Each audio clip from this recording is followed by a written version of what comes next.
We are pleased to report that all our manufacturing facilities in North America and India, barring Nanjangud, have been fully operational.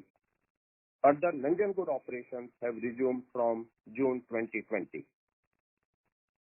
In specialty pharmaceutical segment comprising of radiopharma and allergy businesses, the revenue declined by 26% year-on-year as elective diagnosis and treatment got impacted due to authorities' restrictions like shelter in place in the US and priority given by hospital systems to treat COVID-19 cases. We saw demand going down to about 50% in April and some part of May. Both radiopharma and allergy businesses, however, are continuing to experience a rapid recovery as these procedures can't be postponed for long, and also safety restrictions are being lifted due to stabilization of COVID-19 cases across the US. And accordingly, June 2020 onwards, the specialty pharmaceutical business sales for both radiopharma and allergy businesses have begun to normalize and have now reached 100% of pre-COVID level in allergy and about 90% in radiopharma. We are very encouraged by these early signs as the market reopens and expect sales to continue to improve. With strategic focus on our radiopharma leadership position, we recently entered into a MOU of technetium-99 tilmanocept with Navidea Biopharmaceutical Inc., outlining terms for an exclusive licensing and distribution agreement post-completion of due diligence. This product is currently entering into phase 3 clinical trials and has the potential to be an important new diagnostic imaging agent for rheumatoid arthritis and would complement our existing product portfolio. In CDMO business, API segment impacted as production was suspended for about 2 months at Nanjangud API manufacturing facility due to unfortunate incidents of COVID-19. The facility resumed production in June 2020 and is working normal. We see a strong demand and improved pricing for certain APIs that will partly mitigate lost volume in the business. In CMO business, the business development initiatives are underway to drive growth. With capacity debottlenecking initiatives of running lines 24/7 and new Lyo installations completed, we entered into 4 separate clinical and commercial supply agreements for COVID-19 treatment and vaccine candidates. These contracts will contribute additional about rupees 50 crores as one-time capacity and tech transfer fee through rest of the FY21 and may contribute additional rupees 230 to 450 crore revenue in next 12 to 15 months depending upon product approvals by US FDA.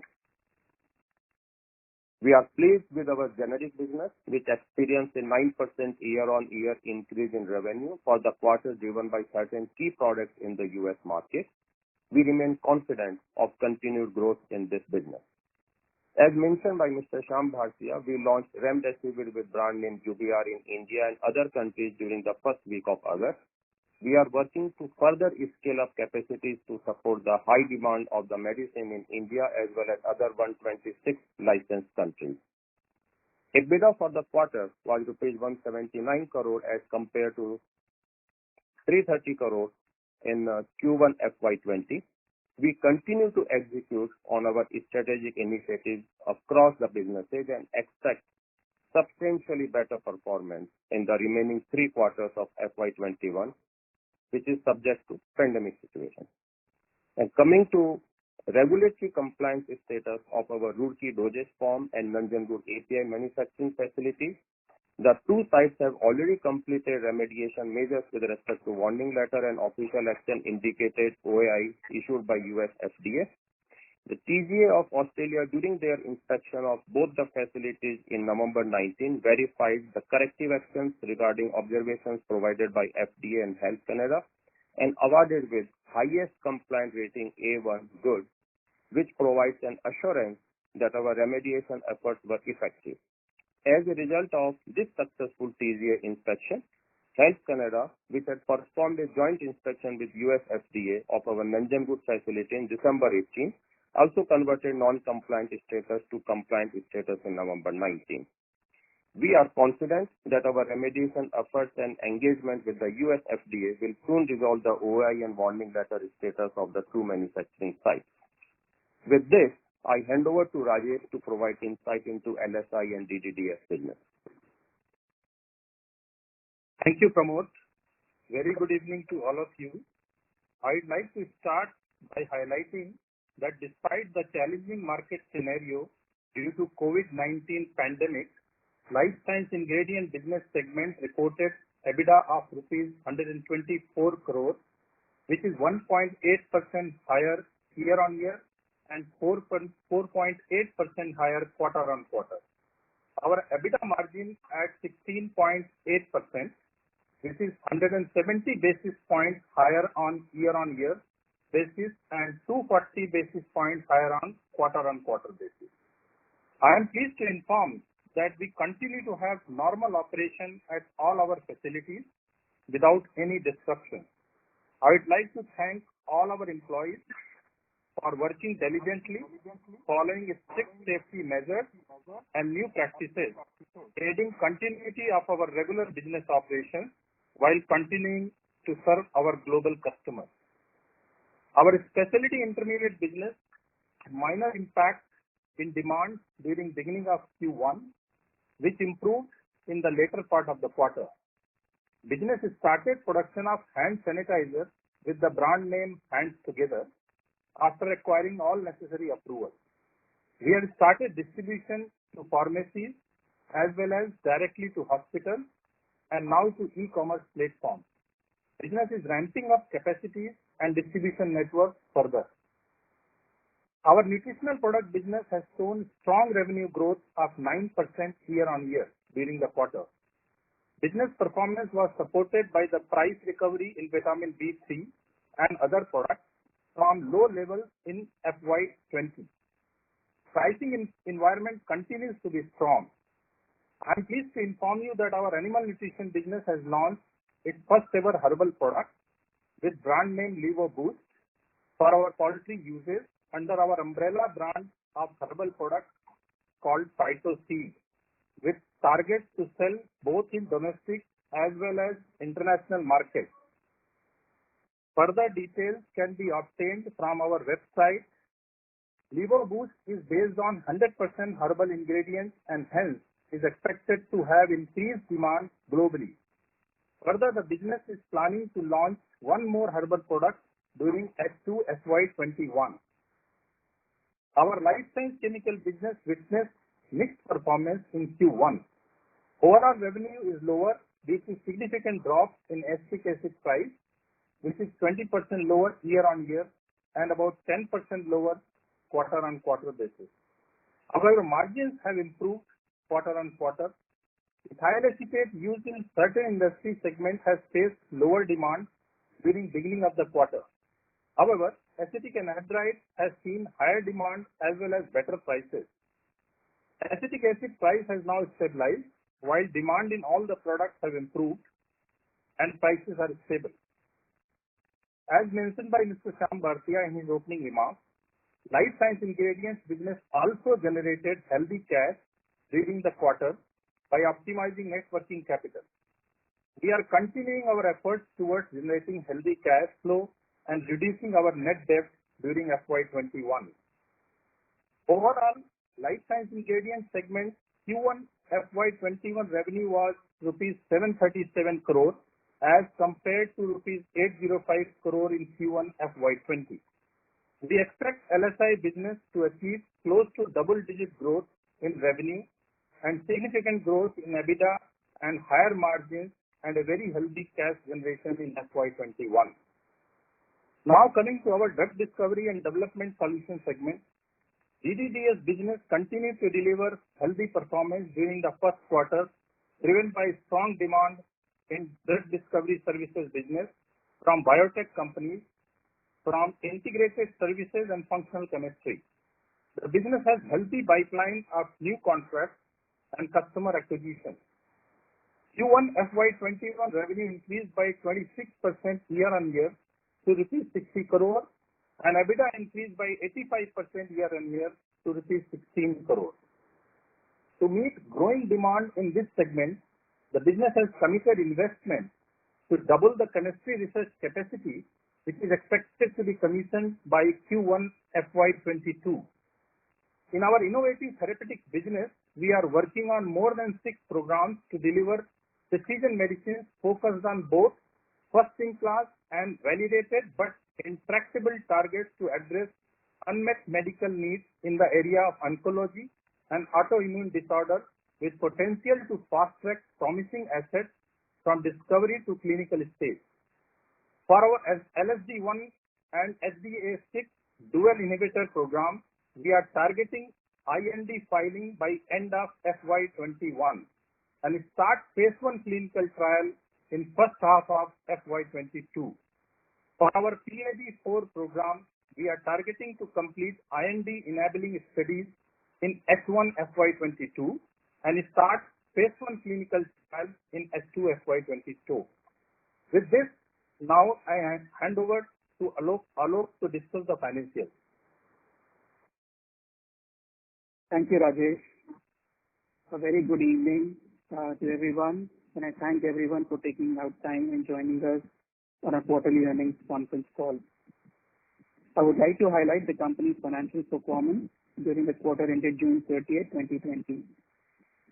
Our revenue from operations during the quarter was at rupees 1,893 crore as compared with rupees 2,182 crore in Q1 last year. Pharma revenue was at rupees 1,096 crore versus rupees 1,328 crore in Q1 of fiscal 20. While LSI reported revenues at rupees 737 crores as compared with rupees 805 crore during Q1 of fiscal 20. Drug discovery's revenue was higher by 26% year-over-year to rupees 60 crores. Our reported EBITDA during the quarter was at rupees 310 crore as compared with rupees 444 crore in Q1 fiscal 20, with margin at 16.4% versus 20.4% in Q1 of last year. Adjusted EBITDA during Q1 fiscal 21 was at rupees 318 crore as compared with rupees 478 crore in Q1 of fiscal 20, with margin of 16.8% versus 21.9% in Q1 of fiscal 20. Our depreciation and amortization expense during the quarter was at rupees 112 crore, higher by 9% year-over-year. Finance cost during the quarter was at rupees 76 crore as compared with rupees 73 crore during Q1 of fiscal 20.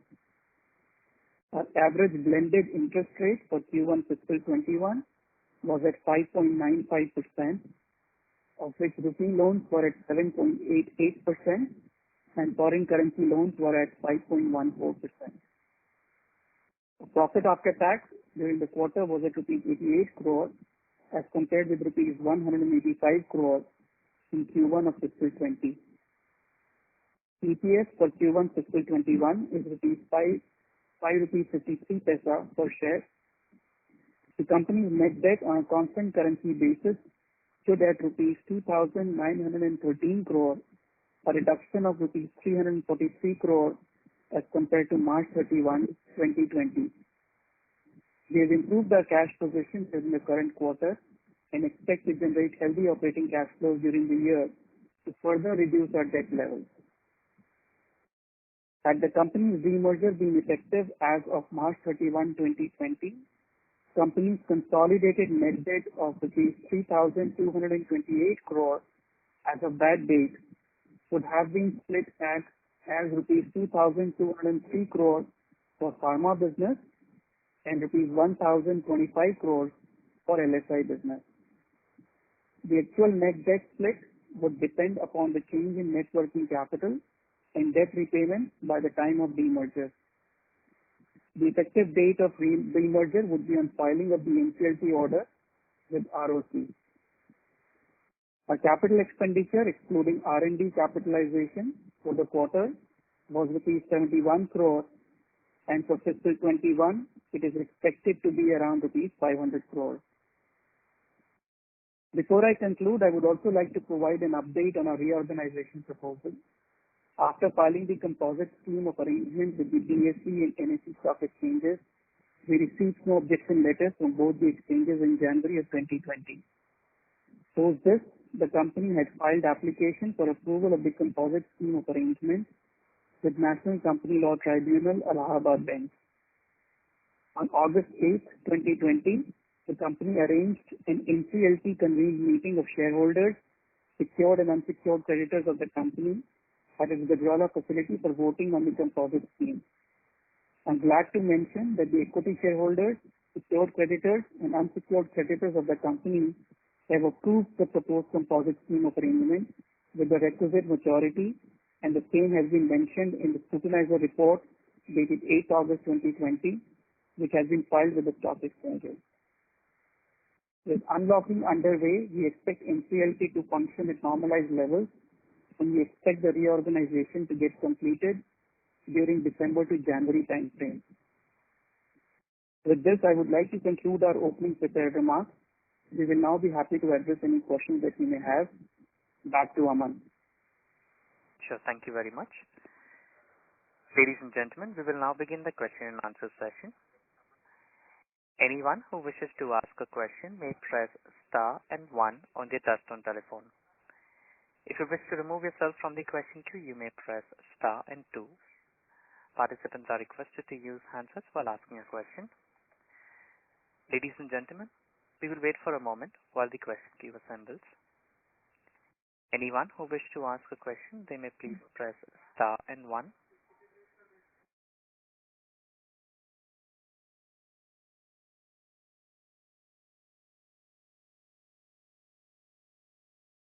The first question is from the line of Alankar Garude from Macquarie.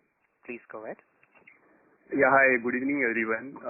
Pramod sir, you mentioned about strong demand in CMO. Based on your discussions with clients, can you throw some light on what exactly is driving this, and has the outlook for the CMO business improved further post-COVID? Hi.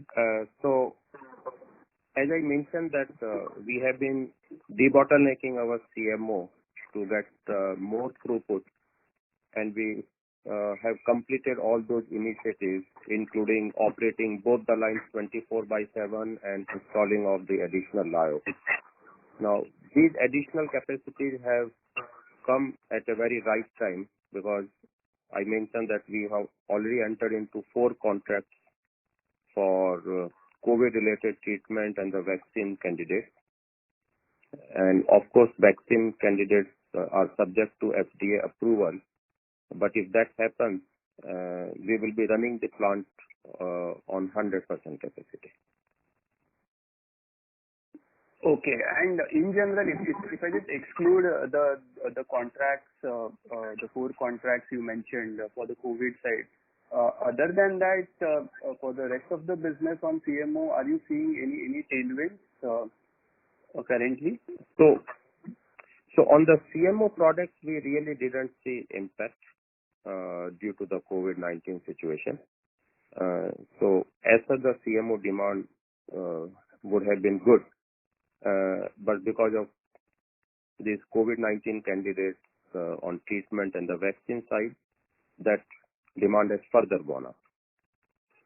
Understood. So my second question is on the API segment. Now, most API companies reported a pretty strong performance in the first quarter. In our case, we lost out due to the Nanjangud issue. So now, post resumption of production in Nanjangud starting June, are you seeing any material improvement in demand as well as pricing for our API products? So you are right in saying that there is a upward demand in the API business. We are also seeing the impact of that. And I mentioned in my speech that we expect to recover the part of the losses, and that is because now we expect the plant to be running at full capacity.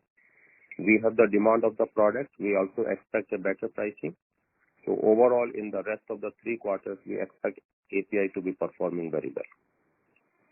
Okay, sir. And one final question from my side on the proprietary drug discovery program. So 2 programs would be entering phase 1 in next year. So how are we planning to fund these programs, and not just phase 1, even going forward? What's the plan here?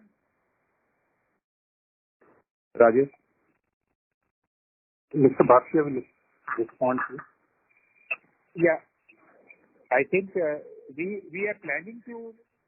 We have already funded these programs up to the IND level, and up to the phase 1 also we hope to fund through our own internal accruals. Okay, and beyond that, sir, would we be looking for partnerships? No, we will be looking for partnerships. Even after IND also we will look for partnerships before the phase 1. But phase 1 will create more value to the program. And there is already a lot of traction for both the programs from the large pharma companies and the biotech companies. So we keep on discussing our licensing at different stages. So we are open to always licensing, as you know that we have already licensed few programs earlier.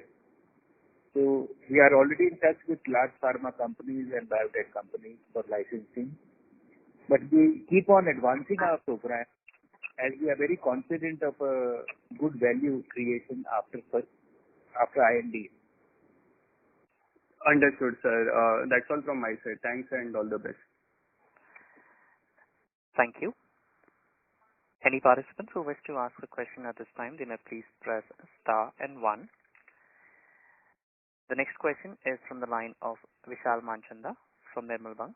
Please go ahead. Thanks for the opportunity. I have a question on Remdesivir.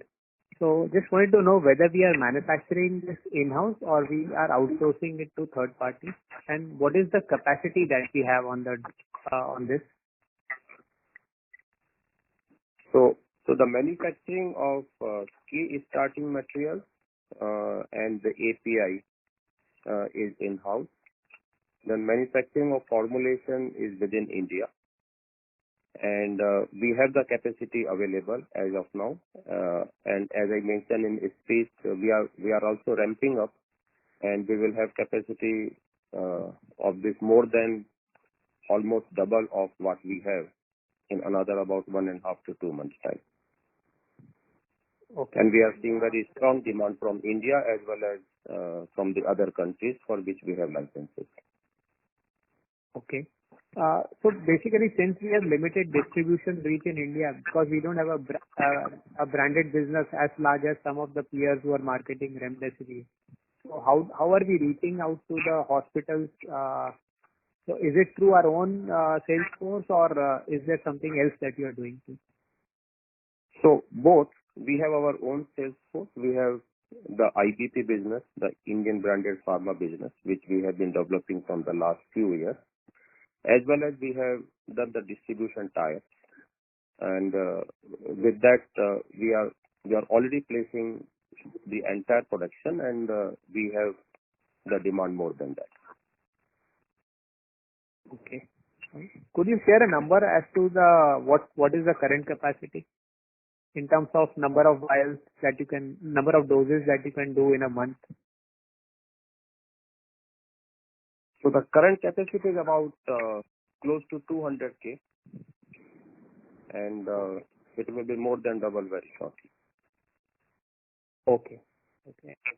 And on the animal nutrition side, so this new product launch that we have done, has it some synergies with our existing business, or it's a very different product?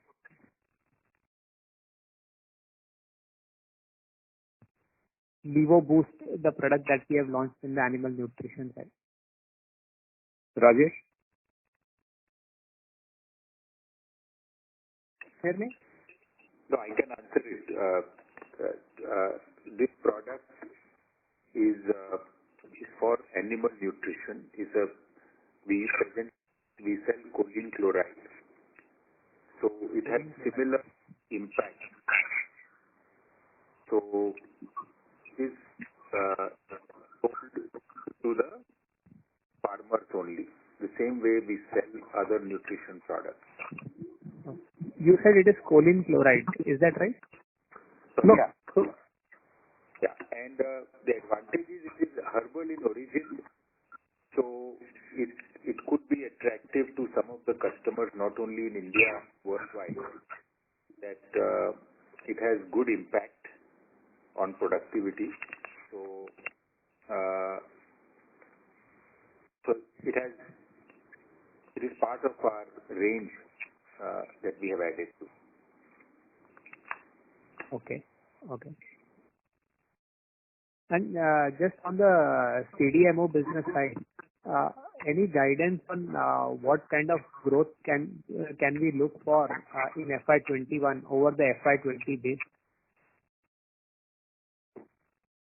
So our one line started operating 24/7 last year.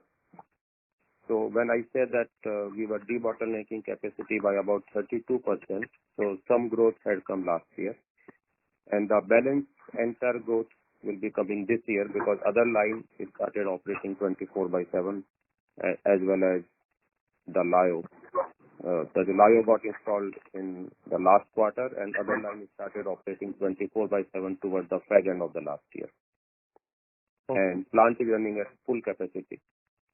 So from whatever was the status about 1.5 years ago, it will be more than 30% growth.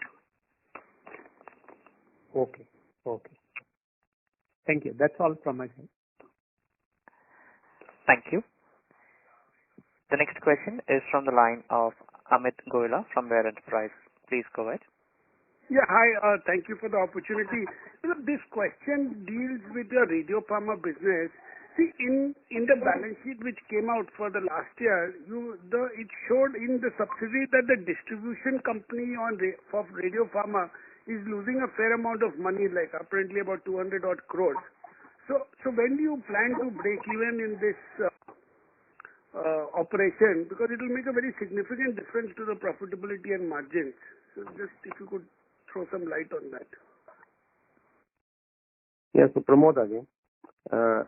We mentioned earlier that we have merged both the businesses under the brand of the Radiopharma, which is Radio Pharmaceuticals, which was the manufacturing, and the Radio Pharmacies, which was the distribution piece. And now we look at both these businesses as a combined profitability and the combined top line. And this we have done because as such the acquisition had been more of a strategic nature to be able to reach to the customers directly and ensure that all the products what we are marketing are getting compounded with the good quality standards and have a wider reach. And we are happy that this strategy is playing very well.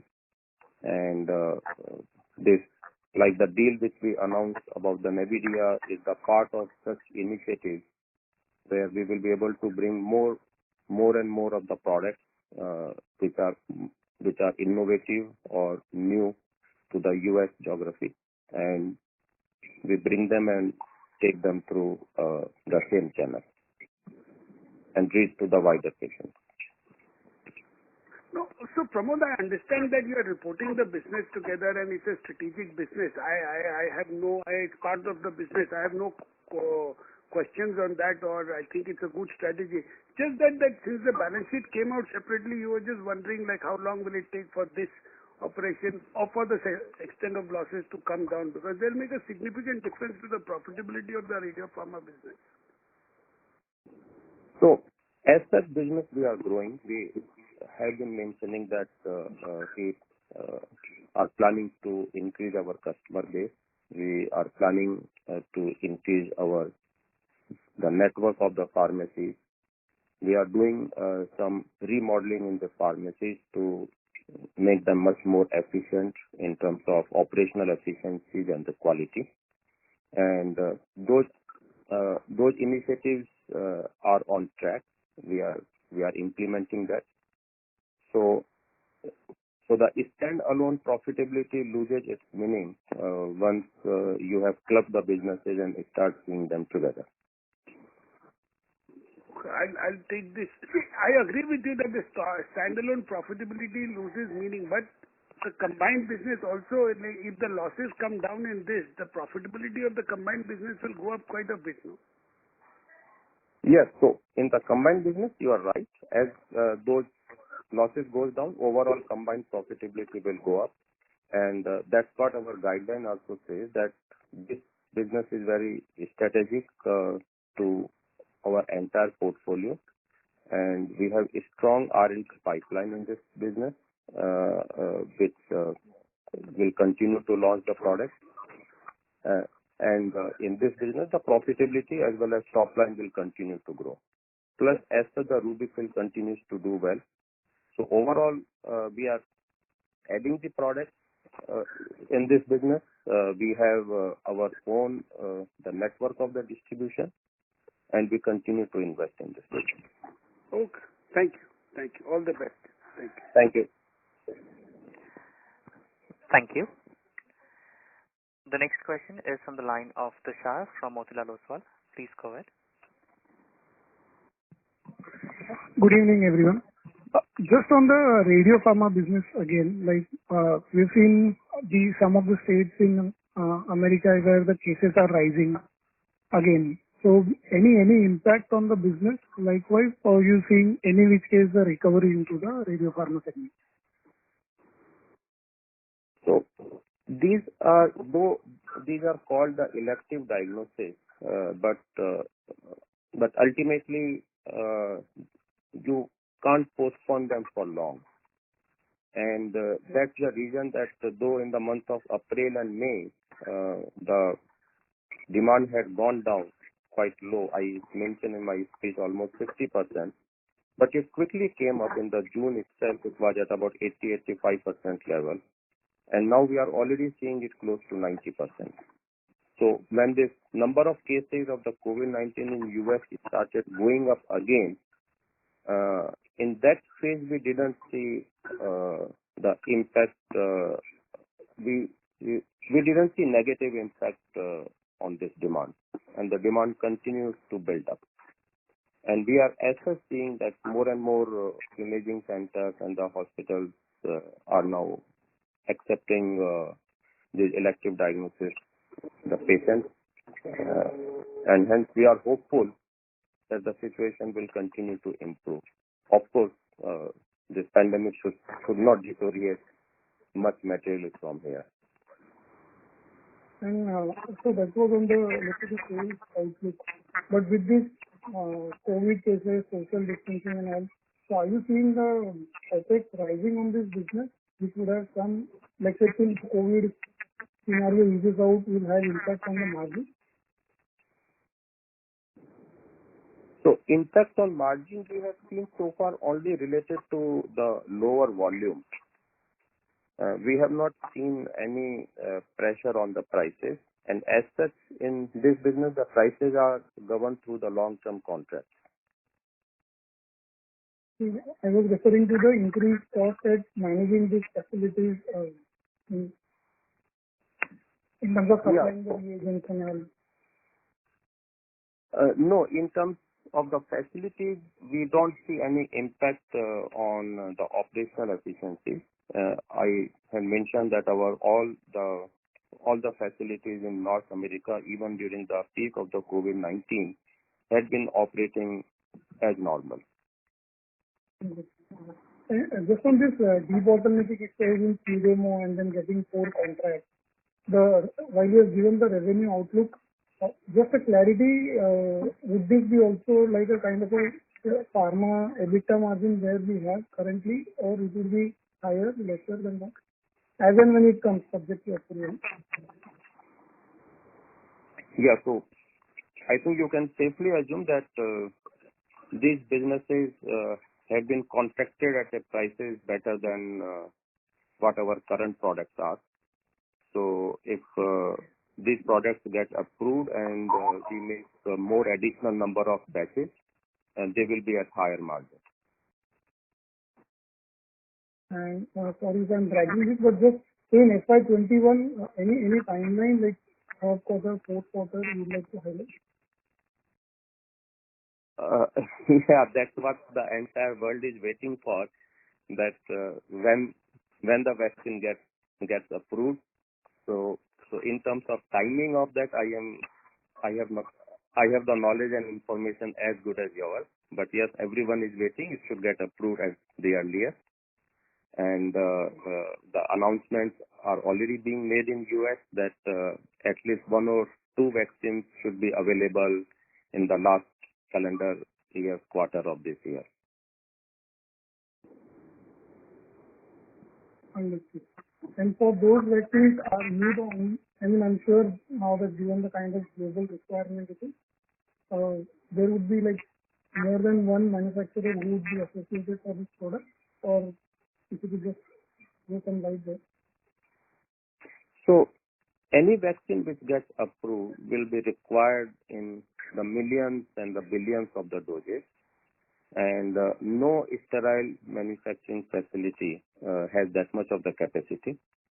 So our assumption is that every vaccine which gets approved will be manufactured at the various places within US and Europe and also globally. Interesting. Just on the LSI business, the presentation highlights that we expect double-digit growth in revenue and significant growth in EBITDA. Just looking at the quarterly run rates of the EBITDA and the LSI business, we have been more or less in the range of 120 crores plus minus 10 crores now for more than, I would say, 10-11 quarters. So structurally, are we seeing any changes which will pick this, which will help aid this number grow further from here on? Yes, as I speak, our growth is going to be double digit. It is mainly because our demands of products like specialty ingredients, vitamin, and some of the products in LSI, they are growing, as well as prices are strong. So with these two reasons, the growth is going to be good in the business, as well as the EBITDA is going to be improved vis-a-vis last year. So is this to do with this? I mean, typically, at least in the India side, we are seeing VMS as a segment showing significant growth, given that there's a good amount of consumption. Any which case, as a proxy or rather, keeping oneself healthy in this COVID scenario. So is this to do with that? And so we should die down as the COVID scenario eases out, or this is something structurally we are seeing? No. So as you know, we are mostly in pharmaceutical, agrochemical, and various other industries. So this is not very much to do with the COVID. Of course, we are in pharma and agro and other products. So this is as such, the demand in India for us is good. And we are finding in some of the products because of the de-risking, the international customers are looking at more supplies from India. So this is not purely because of COVID and it will go away. So it's more about the supply side disruption, market share gain rather than Absolutely. on the demand perspective. On the demand side, yes. And we have a good amount of contracts in place, and that is what gives you the confidence of this double-digit growth.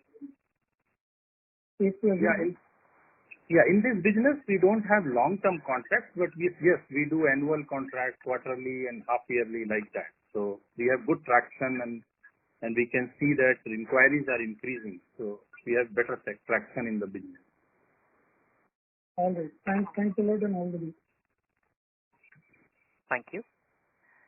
A reminder to our participants, if you wish to ask a question, please press star and 1.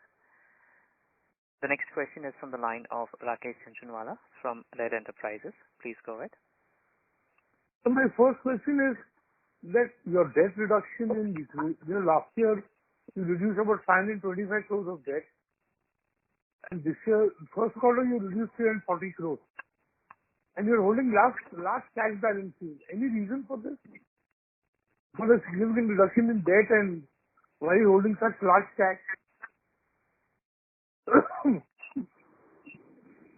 You see, we are holding cash, because of the pandemic situation.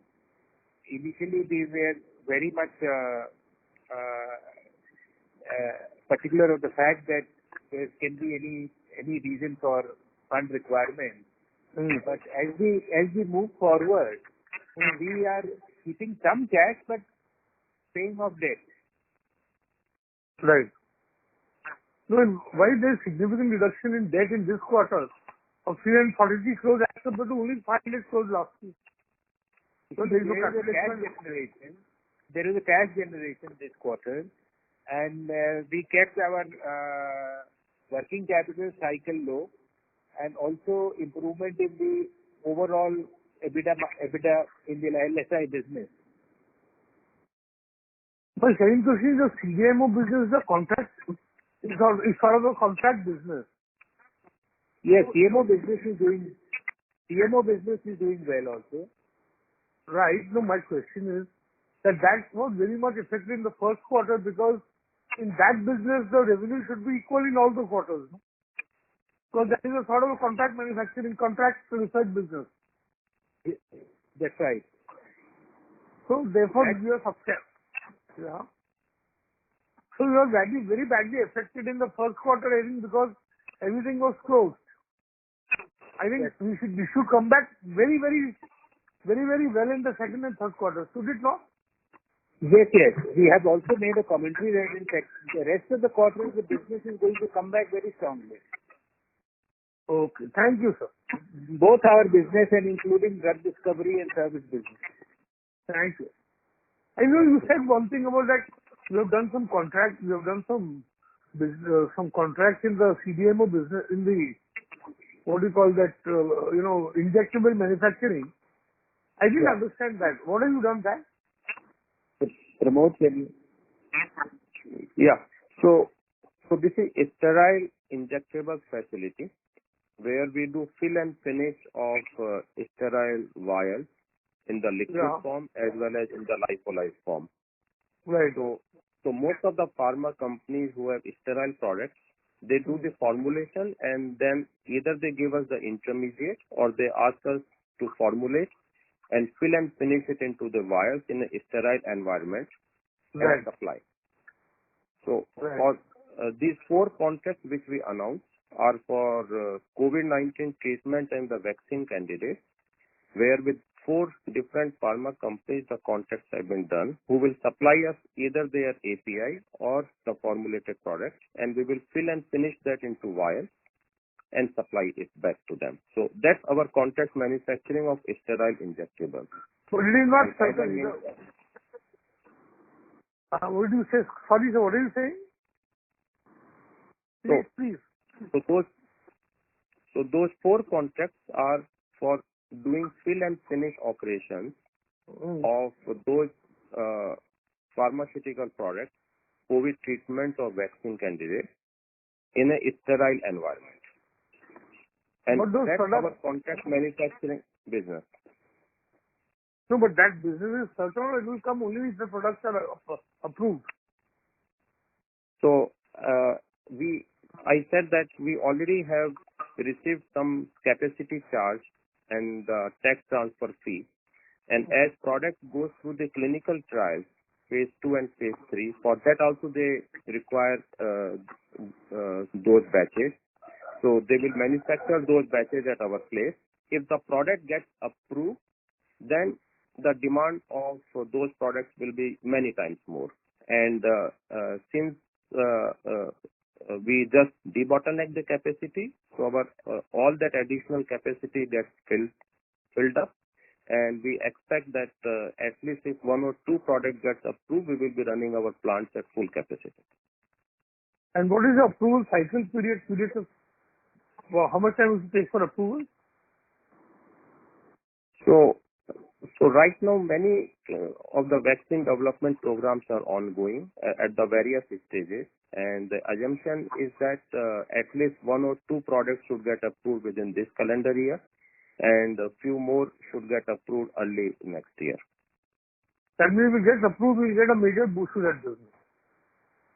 Yeah, so if those products get approved out of these 4 contracts what we have, we will get a major boost. But however, as I mentioned that the demand will be much higher than the capacity available.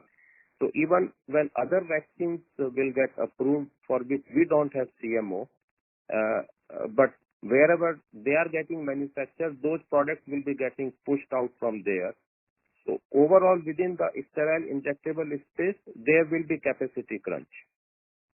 That is a very important point. So overall, you are right, right. That's a very, very similar, right, I understand what you're saying. That's very important. Okay, thank you, sir. Thank you. Thank you. The next question is from the line of Sriram Rathi from ICICI Securities. Please go ahead. Yeah, thanks for the opportunity. Just two things, sir. One, this quarter we have seen gross margin improving by almost 2 to 3 percentage points, despite the fact that... So there's an echo from your line. Sorry. Yeah. Is it better now? Please, yeah. Yeah. So just two questions. Firstly, on gross margin, the gross margin improvement for the quarter has been almost, I think, 2 to 3 percentage points, despite the fact that pharma revenue has been down much more. So ideally, pharma business will have higher gross margin. So any specific reason for the same?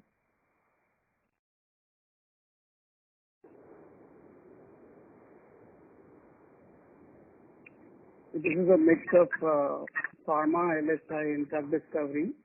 Given that drug discovery also has much higher margins, and even in LSI, we actually saw margin improvement. So on a weighted average basis, that's how you see the overall margins to that extent. Okay. Got it. So basically going forward based on the mix change, it may also change gradually. Or we can go ahead with like 33%, so 67% kind of gross margin on recurring basis.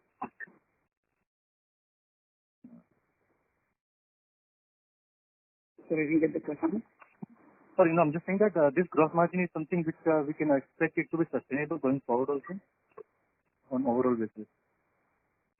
Yeah, I think margins in pharma business will be expected to be better going forward than this quarter.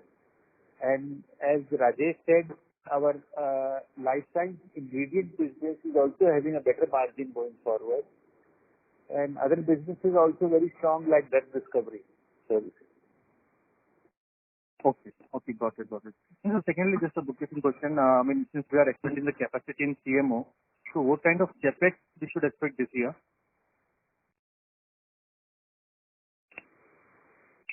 The total capex in the first quarter was about 71 crores. Yeah. For the whole year, it should be around 500 crores. Both the businesses combined, all the three businesses combined. Right. Got it. Thank you, sir. Thank you so much. Thank you. The next question is from the line of Surajit Pal from Prabhudas Lilladher. Please go ahead. Thanks for taking my question. How much inventory gain is in your gross profit?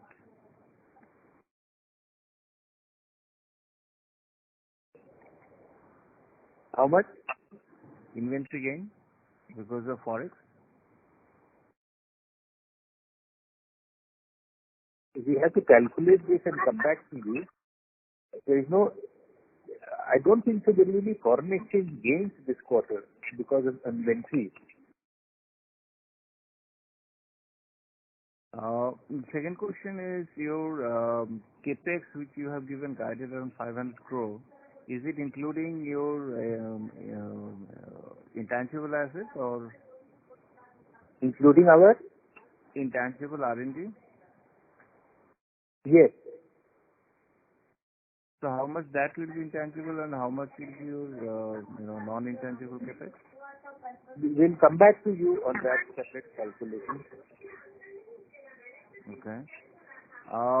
Third point is that the remdesivir which you have launched, where did you manufacture that injectable? We are getting API being manufactured at our plant, and then it's injectable is contract manufactured in India. Okay. That's third party. Third party.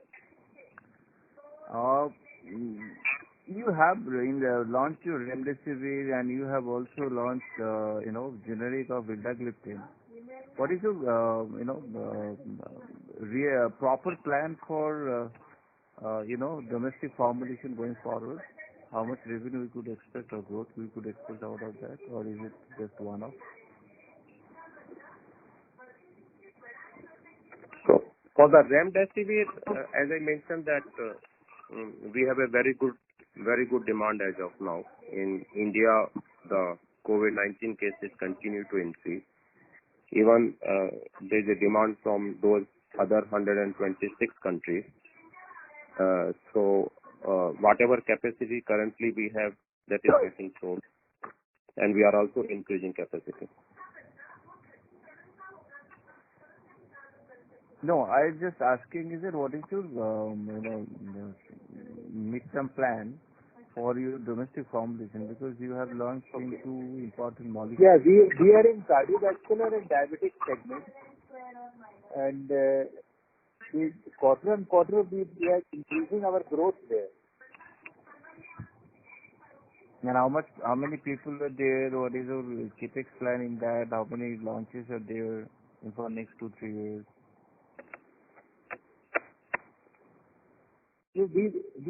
We hope to keep it to the cardiovascular and diabetic segment, and of course, remdesivir is there. Any idea how many products you have there in that segment? Well, we can discuss this separately, because I currently don't remember also how many products we have. Thank you, Mr. Pal. Request you to join the question for any follow-up. The next question is from the line of Vidhi Dadia from Riddhan Securities. Please go ahead. Hello. Hi, sir. Out of the current outstanding, how much do you intend to retire? Unable to hear you clearly. Can I please request you to use the handset?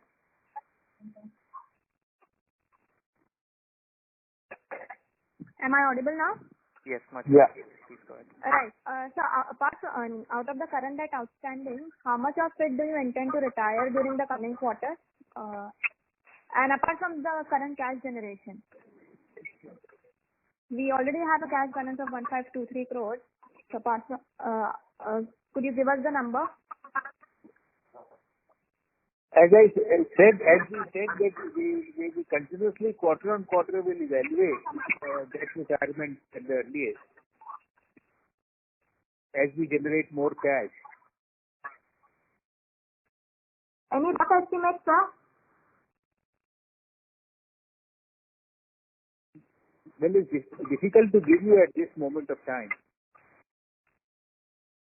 Okay, sir, no problem. Thank you. We hope to retire more debt going forward. Okay. Thank you. Thank you. The next question is from the line of Pratik Kothari from Unique Asset Management. Please go ahead. Hi, good evening, sir, and thank you for the opportunity. So again, the question on the debt part. So you mentioned that we'll be repaying the debt from the cash that we generate in the business, right, over the coming quarters, and nothing on the 1,500 crores that we already hold in our books. Nothing on the? And nothing from the 1,500 odd crores that we have on our books. Yeah, we will use that also. But we are talking of net debt after reducing the cash. No, true, sir, because for the past, I think, 5-7 odd quarters, we have been holding about 1,400 odd crores cash on our books. I understand the prudence right now because of pandemic, but we have been holding this cash for the past 5-7 quarters now. Yeah, but the main cash we have been holding is on our pharma business, and there we have to retire our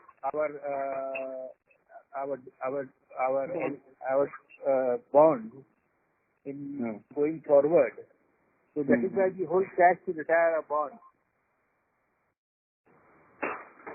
Okay. So just to add to that, these bonds, we have $200 million of bonds which are due for repayment next year in October, so about a year from now. And given that most of this cash is in the pharma business, they will obviously hold this to repay that at some point of time. Fair enough. So going forward, we'll be using this 1,500 odd crores and also the cash that we generate via our operations to repay this debt, right? For repayment of the debt. Fair enough. Because we are not hold on to this only post demerger we'll be doing this. Even before that, we are okay to do it. Yeah.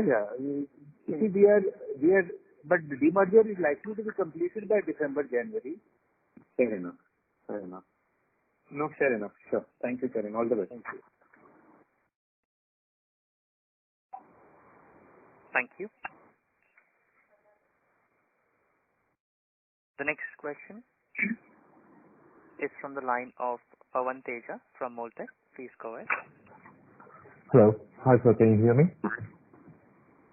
Yes, we can hear you. So basically, you just mentioned that you envision the market for wires actually moving down from China to you in the upcoming years, right? So what do you see the potential of that one?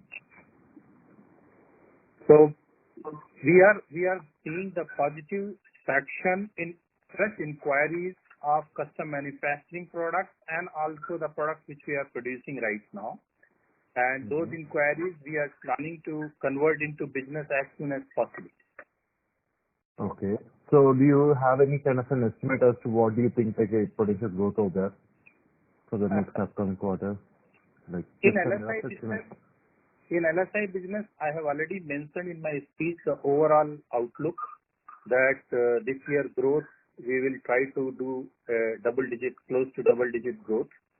So that is considers the new opportunities as well as existing business. Okay. So basically, mostly we'll see the impact of those inquiries in the LSI business unit, right, sir?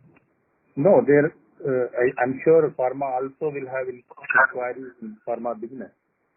Pramod can tell you. Yeah, so there already impact in the pharma business, especially in the US where we have very large presence.